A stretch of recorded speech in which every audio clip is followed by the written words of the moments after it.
Bismillahirrahmanirrahim. Assalamualaikum warahmatullahi wabarakatuh. Baiklah, perkenalkan saya Yosi Natalia, NIM 1814080040 dari Tadris IPA Fisika, Fakultas Tarbiyah atau Keguruan Universitas Islam Negeri Imam Bonjol Padang. Ini merupakan tugas metodologi penelitian dengan dosen pengampu Ibu Dr. Milyasari SPD MSI dengan topik komponen bab 1 pada laporan penelitian. Baiklah, di sini kita akan membahas yang pertama, yaitu menganalisis isu-isu kontemporer dalam pendidikan. Isu adalah topik yang sedang hangat diperbincangkan, sedangkan kontemporer adalah memiliki arti kekinian atau tren. Isu-isu kontemporer adalah suatu pokok persoalan yang terjadi pada masa sekarang atau menjadi trending topik pada saat ini. Jadi, solusi penyelesaiannya harus sesuai dengan masa sekarang, yaitu masa modern.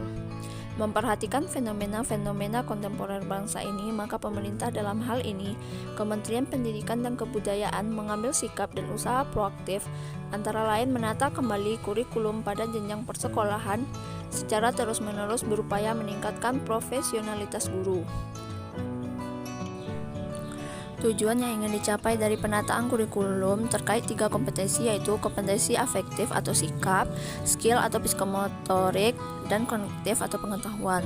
Terdapat hal menarik dan menempatkan 3 kompetensi tersebut, di mana kurikulum baru nanti pembentukan sikap atau karakter mendapat porsi yang lebih dalam struktur kurikulum dari sejak awal, bukan pada pembelajaran kalistung sebagaimana marak selama ini. Penataan isi atau bahan dalam struktur kurikulum baru nanti akan mengalami perubahan, terutama pada kurikulum sekolah dasar yang dulunya terdiri dari 10 mata pelajaran menjadi 6 mata pelajaran dan meniadakan IPA dan IPS sebagai mata pelajaran. Namun kedua mata pelajaran tersebut tetap diajarkan di sekolah dasar dengan cara atau strategi integralistik tematik pada 6 mata pelajaran SD. Selanjutnya kita akan menjabarkan kriteria pemilihan judul penelitian dengan contohnya. Yang pertama yaitu judul harus menarik, provokatif, menantang, dan membuat pembaca penasaran. Menarik bukan hanya untuk pembaca, tetapi lebih penting lagi untuk penulis. Yang kedua yaitu judul hendaknya spesifik agar kajiannya fokus dan mendalam. Judul sebaiknya update, aktif, dan bertenaga dengan menggunakan kata-kata kunci. Selanjutnya, judul harus menghindari kata-kata kunci dan menghindari kata atau frasa yang tumpang tindih dengan judul-judul bab yang lain. Misalnya, kata tinjauan dalam bab 2, kata analisis akan digunakan dalam judul bab 4, dan penelitian serta survei sudah merupakan kegiatan yang dilakukan. Yang keempat yaitu judul menggunakan kata-kata kunci dan menghindari kata-kata atau frasa yang tumpang tindih. Selanjutnya, judul bukanlah dalam bentuk kalimat tetapi berupa frasa atau kelompok frasa. Selanjutnya, judul harus mewakili substansi tugas akhir, dan judul merupakan obat atau solusi atas permasalahan yang diangkat. Selanjutnya kita akan membahas mengenai dasar-dasar penyusunan latar belakang penelitian dari aspek filosofis, yuridis, historis, empiris beserta contohnya. Dalam penulisan karya tulis ilmiah, latar belakang tentu harus ditulis secara ilmiah. Secara sederhana, untuk dapat dikatakan ilmiah, sejauh latar belakang harus mengandung beberapa landasan, diantaranya landasan yuridis. Landasan yuridis itu merupakan landasan yang berdasarkan peraturan-peraturan yang berlaku. Jadi dalam menuliskan latar belakang harus mencari landasan hukum yang berlaku, landasan peraturan yang ada, sehingga tulisan atau alasan yang Anda sampaikan berdasarkan hukuman atau peraturan yang kuat. Selanjutnya yaitu landasan empiris. Landasan empiris yaitu data-data nyata, kondisi kekinian yang ada di kalangan atau lingkungan. Landasan empiris dapat digali melalui kajian pustaka, observasi, atau melalui wawancara. Selanjutnya, landasan teoritis. Landasan teoritis yaitu merupakan pendapat-pendapat ahli. Jadi merupakan argumen tentang suatu hal harus didasari oleh pengetahuan yang telah ada maupun pendapat ahli. Dengan begitu maka argumen yang disampaikan dalam pembuatan sebuah latar belakang dapat digunakan. Landasan teoritis dapat berupa pendapat ahli yang ada di dalam sebuah buku. Selanjutnya itu tahap penyusunan latar belakang dan contohnya. Yang pertama, bagian pertama adalah di mana kamu menjelaskan tentang masalah yang akan diangkat. Yang kedua, bagian kedua adalah penjelasan mengenai isi yang berupa fakta, data, fenomena, dan pendapat ahli terkait karya ilmiah. Di sini kamu akan menjelaskan pula kelemahan penelitian, tujuan, metode, dan pertanyaan penelitian. Selanjutnya, bagian terakhir berupa saran atau alternatif penyelesaian masalah yang nantinya akan jadi pokok pembahasan dalam karya ilmiah. Di sini saya memberikan contoh latar belakang, yaitu pendidikan abad 21 berorientasi pada pengembangan strategi dan solusi untuk memecahkan permasalahan dalam kehidupan sehari-hari. Guru harus mempertimbangkan pentingnya pendekatan, penggunaan berbagai kolaborasi dan berbagai partisipatif dalam proses pembelajaran. Selanjutnya yaitu langkah-langkah dalam mengidentifikasi masalah dan contohnya. Yang pertama yaitu menemukan dan masalah yang ada. Yang kedua, mengidentifikasi sumber permasalahan. Yang ketiga, menciptakan kalimat isu atau kalimat permasalahan, problem statement yang menjelaskan permasalahan yang sudah diidentifikasi. Selanjutnya kita akan membahas menjabarkan batasan masalah penelitian dan contohnya. Batasan masalah adalah ruang lingkup masalah atau upaya membatasi ruang lingkup masalah yang terlalu luas atau lebar sehingga penelitian itu lebih bisa fokus untuk dilakukan. Hal ini dilakukan agar pembahasannya tidak terlalu luas kepada aspek-aspek yang jauh dari relevansi sehingga penelitian itu bisa lebih fokus untuk dilakukan. Fungsi dari batasan masalah ini yaitu membantu mengidentifikasi masalah yang akan dibahas, memfokuskan pada satu percobaan, membatasi jangkauan proses yang akan dibahas, menghasilkan sebuah permasalahan yang terselesaikan, gambaran apa saja yang akan dibahas pada penelitian, percobaan, atau pemecahan masalah. Hal yang harus diperhatikan dalam membuat batasan masalah yaitu batasan masalah hendaknya sesuai dengan kemampuan peneliti, sesuaikan batasan masalah dengan data dan fakta yang diperoleh dari lapangan, teliti dulu semua batasan masalah yang akan ditentukan. Batasan masalah yang ditetapkan hendaknya memiliki daya tersendiri bagi peneliti. Contoh batasan masalah yang saya ambil dalam ini yaitu contoh batasan masalah tugas akhir tentang mengelola sampah menjadi ramah lingkungan. Batasan masalahnya yaitu yang pertama, kenali jenis sampah yang akan diolah, berikan pemahaman untuk membedakan sampah yang dapat didaur ulang dan yang tidak dapat didaur ulang, memberikan referensi untuk sebagai contoh pengelolaan sampah menjadi suatu barang yang kembali memiliki nilai, memberikan pemahaman untuk mengatasi sampah yang tidak dapat diolah. Baiklah, selanjutnya kita akan membahas mengenai rumusan masalah penelitian dan contohnya. Rumusan masalah adalah penjabaran dari identifikasi sebuah masalah dan pembatasan dalam sebuah masalah. Suatu rumusan masalah itu ditandai dengan pertanyaan penelitian yang umumnya disusun dalam bentuk kalimat tanya. Pertanyaan-pertanyaan tersebut akan menjadi arah kemana sebenarnya peneliti akan dibawa dan apa saja sebenarnya yang ingin dikaji atau dicari tahu oleh si peneliti. Masalah yang dipilih haruslah memiliki suatu masalah itu dapat diselidiki secara ilmiah.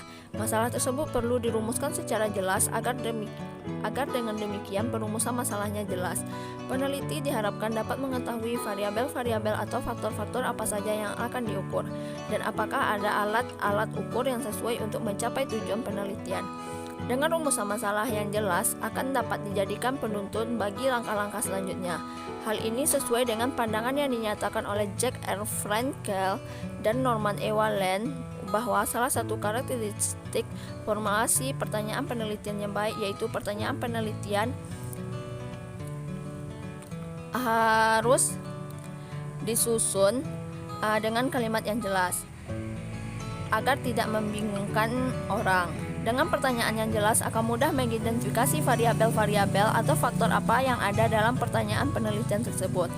Dan berikutnya memudahkan dalam mengidentifikasi konsep atau variabel dalam pertanyaan penelitian.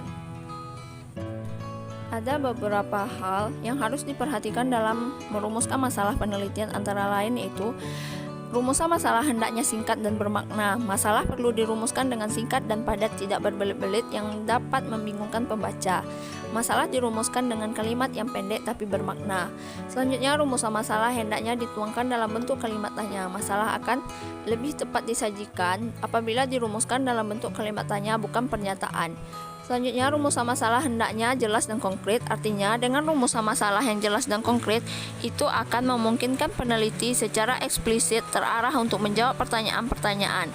Apa yang diselidiki, siapa yang akan diselidiki, mengapa diselidiki, bagaimana pelaksanaannya, bagaimana melakukannya, dan apa tujuan yang diharapkan. Selanjutnya, masalah hendaknya dirumuskan secara operasional. Sifat operasional dari rumusan masalah akan memungkinkan peneliti memahami variabel-variabel atau konsep-konsep sub-subnya yang ada dalam penelitian dan bagaimana peneliti dapat mengukurnya.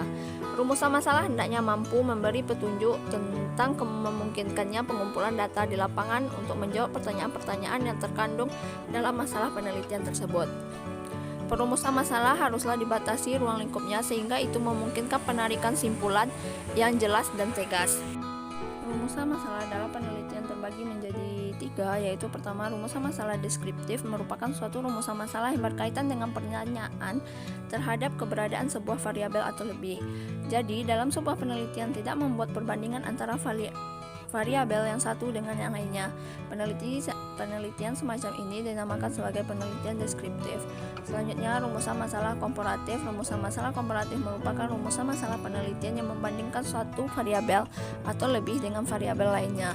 Selanjutnya, rumusan masalah asosiatif. Rumusan masalah asosiatif merupakan sebuah rumusan masalah dalam penelitian yang bersifat menanyakan hubungan antara dua variabel atau lebih.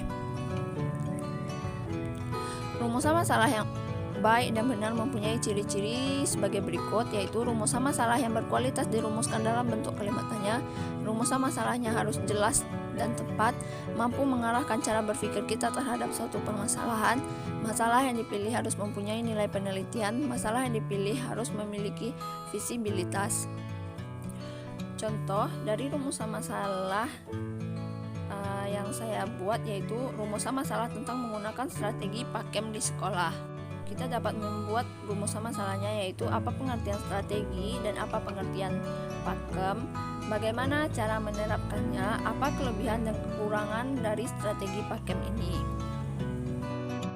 Selanjutnya yaitu tujuan penelitian, mendapatkan pengetahuan tentang suatu gejala sehingga dapat merumuskan masalah secara tepat, memperoleh pengetahuan yang lebih mendalam tentang suatu gejala sehingga dapat merumuskan hipotesa atau hipotesis, untuk menggambarkan secara lengkap karakteristik atau ciri-ciri dari suatu keadaan perilaku individu dan perilaku kelompok. Sunaryati Hartono menjelaskan 5 tujuan penelitian, yaitu menggambarkan secara jelas dan cermat hal-hal yang dipersoalkan, menerangkan kondisi-kondisi yang mendasari peristiwa, menyusun teori, artinya mencari dan merumuskan dalil-dalil hukum atau hubungan peristiwa-peristiwa lainnya. Selanjutnya, membuat prediksi atau ramalan, estimasi dan proyeksi peristiwa-peristiwa yang akan terjadi atau gejala-gejala yang akan ditimbulkan. Melakukan pengendalian atau pengarahan, yaitu melakukan tindakan-tindakan guna mengendalikan atau mengarahkan peristiwa-peristiwa atau gejala-gejala tertentu ke arah yang dikehendaki. Selanjutnya yaitu kegunaan atau manfaat penelitian. Manfaat dari penelitian ini ada manfaat teoritis dan manfaat praktis. Manfaat teoritis diantaranya itu hasil penelitian ini dapat menjadi landasan pengembangan media pembelajaran atau penerapan media pembelajaran secara lebih lanjut. Selain itu juga menjadi nilai tambah khazanah pengetahuan ilmiah dan bidang pendidikan di Indonesia. Manfaat praktisnya yaitu peneliti mampu menerapkan media yang sesuai dalam materi pembelajaran tertentu. Peneliti mempunyai pengetahuan dan wawasan mengenai materi dan media pembelajaran yang sesuai. Selanjutnya yaitu spesifikasi produk dan contohnya. Produk yang dikembangkan nantinya adalah berupa modul pembelajaran yang berbasis pendekatan saintifik. Spesifikasi yang diharapkan pada produk penelitian adalah sebagai berikut. Produk memuat kegiatan langkah-langkah belajar berpendekatan saintifik.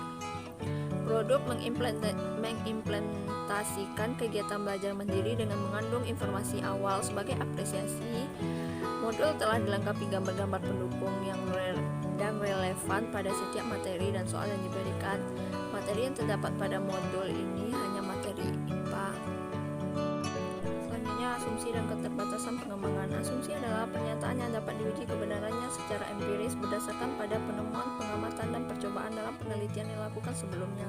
Dalam pengembangan media pembelajaran berbasis pendekatan saintifik ini terdapat beberapa keterbatasan, antara lain penelitian yang dilaksanakan hanya terbatas untuk subtema daur air. Pada penelitian ini, pengembangan media pembelajaran hanya sebatas pada pengembangan multimedia, memerlukan waktu yang lebih lama untuk membuat multimedia dan pembelajaran daripada hanya membuat media gambar. Dengan keterbatasan waktu yang tersedia menyebabkan pengembangan media pembelajaran tidak dapat dilakukan secara optimal. Ketersediaan media pembelajaran elektronik sebagai komputer dan LCD yang mendukung pemanfaatan multimedia dalam pembelajaran masih terbatas.